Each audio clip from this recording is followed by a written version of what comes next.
As we kick off the holiday season, I've been thinking a lot more about diet and nutrition, and I actually just did a video where I discussed having a good mindset with dieting around the holidays, and I'll go ahead and link that above here. And these are topics that I get questions on from time to time, so I wanted to share some of my thoughts. So without further ado, let's get started right now.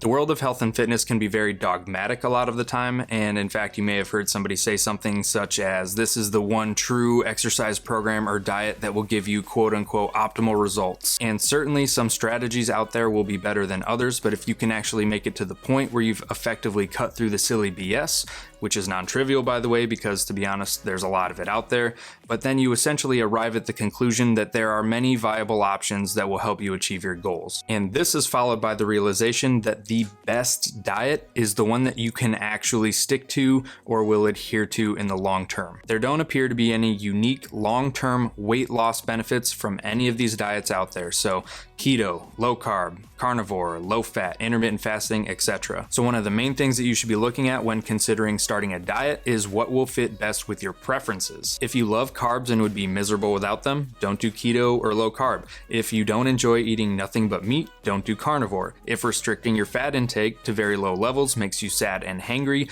don't do low fat. And if restricting your eating window to 8 hours makes you die a little inside, then don't do intermittent fasting. The point that I'm getting at here is that for weight loss purposes, the health discussion may be a little different, is that no one of these diets is better than the other, and if you're losing weight using one of these methods, it's because you are in a calorie deficit, not because #keto carnivore superiority. And just to throw this out there, I'm not anti-keto, I'm anti-dogmatic keto, or anti-dogmatic anything for that matter. I'm really just a fan of anything that someone can do that they will enjoy and adhere to that will facilitate their preferences and goals. But getting back to the calorie deficit, the thing that is actually driving weight loss, and this just means that you are burning more calories than you're consuming, and when it comes to comparing different diets on a weight loss or weight gain basis, essentially all roads lead to the same destination here. That is, the end result of a given weight loss diet strategy, if successful, puts you in a calorie deficit, which then results in weight loss. Conversely, the end result of a weight gain strategy, if successful, puts you in a calorie surplus, which then results in weight gain. And again, the idea here is that essentially all roads lead to the same destination, so the vehicle or dieting strategy that you use to get there